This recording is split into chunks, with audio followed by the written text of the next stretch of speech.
Habemus Papum! That's Latin. That's Latin for we have a pope.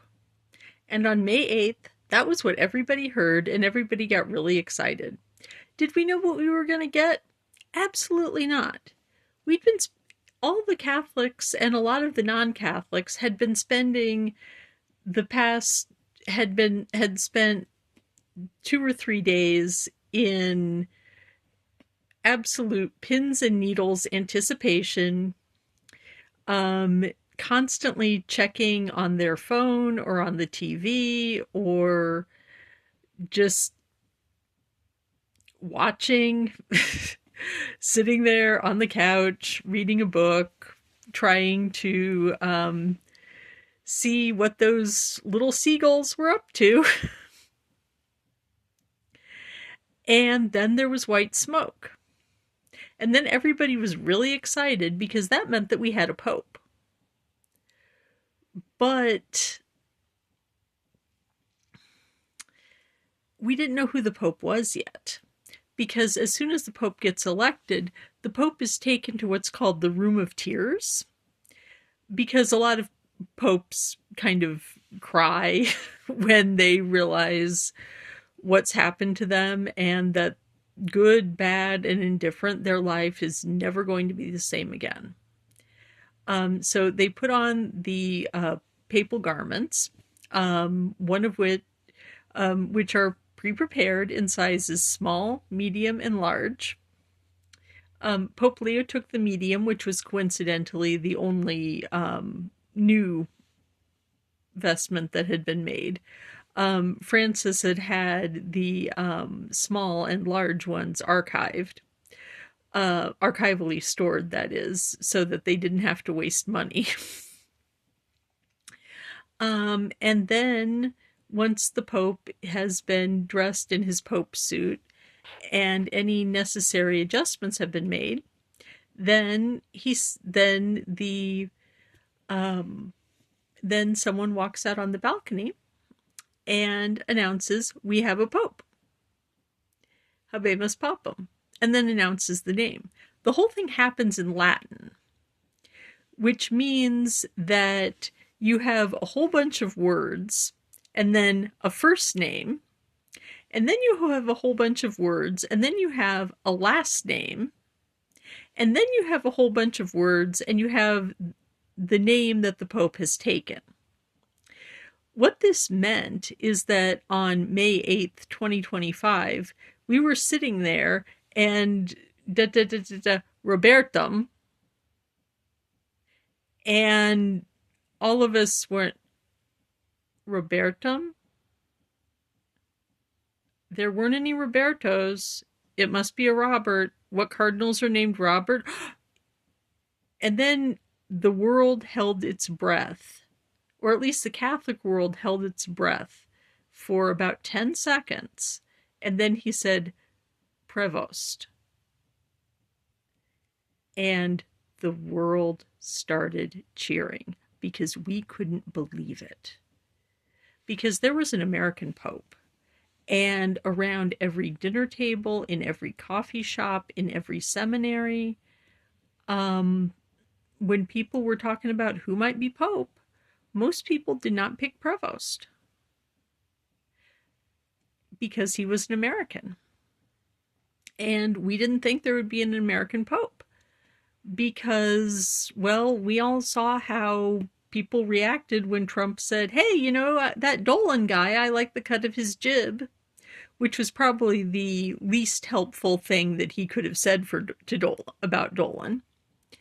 The Cardinal Dolan is the now retired Archbishop of New York City. So nobody expected an American.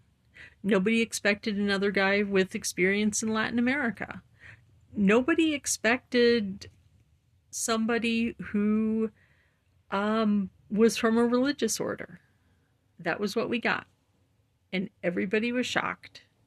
And everybody was happy. And then he walked out on the loggia and said, peace be with you. And everyone cheered.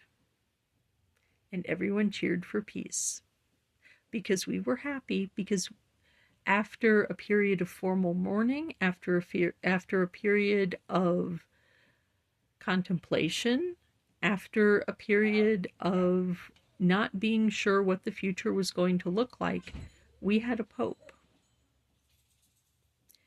And now everything could be normal again. So yeah, it felt like Easter. We had 2 Easters that year. Or close enough to it as would make no difference. And what was I doing? Well, like I said, I was sitting on the couch trying to read a book, um, and just staring at the screen. And when he gave his first blessing, I made sure I got my rosary so that I could get the area effect of the blessing. Because if you're watching the Urbi et Orbi blessing, when there's a new pope and the pope says the blessing, then it affects the people and the objects that are within earshot of his words. So I got a nice papal blessing along with everybody else. And then I went to Mass, and as soon as I walked in the Catholic Church, I started saying Habemus Papum, and everybody started saying Habemus Papum back. And we had an Unicum Mass for the first time, where they said a prayer for the Pope. And we prayed for Pope Leo. And it was wonderful and beautiful and surreal. And I was probably slightly out of my mind from sleep deprivation and chemotherapy. Yes, I had cancer. I'm a cancer survivor. That means everything that I say is cool and profound and meaningful. I don't make up the rules, I just exploit them. So that was what it was like, at least for me. It was a sense of relief and joy. And for Catholics who supported Pope Francis and who had been praying for a pope that was not necessarily going to be Francis II, was not going to be the same as Francis, because a pope who is his own man is what you want. But a pope who is going to continue synodality, who is going to continue the change and continue the reforms and continue to make the Catholic Church into what a lot of Catholics had been afraid that the Catholic Church was not going to be after Francis. That the Catholic Church was going to go back to being a small, pure church. And that maybe it wasn't going to be very comfortable to be a progressive Catholic. Maybe it wasn't going to be comfortable to be a Catholic who likes liberation theology. Maybe it wasn't going to be very comfortable to be a gay Catholic. Maybe women were going to be marginalized in the church. There were a lot of concerns going into that conclave. And the second that Leo stepped out on there, we knew that everything was going to be okay, because we knew that Leo, broadly speaking, had a lot of the same positions as Pope Francis.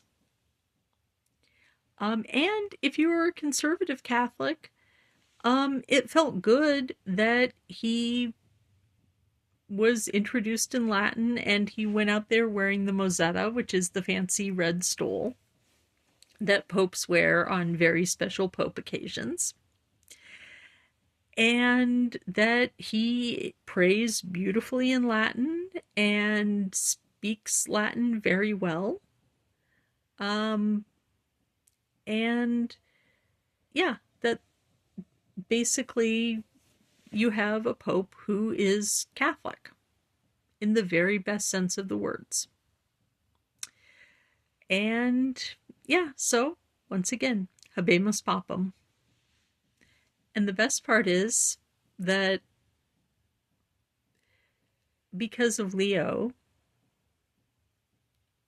there's absolutely no one who is concerned that whenever we need a new pope, that there won't be a bunch of good and able men who will be appointed cardinal who will select the next successor of Peter.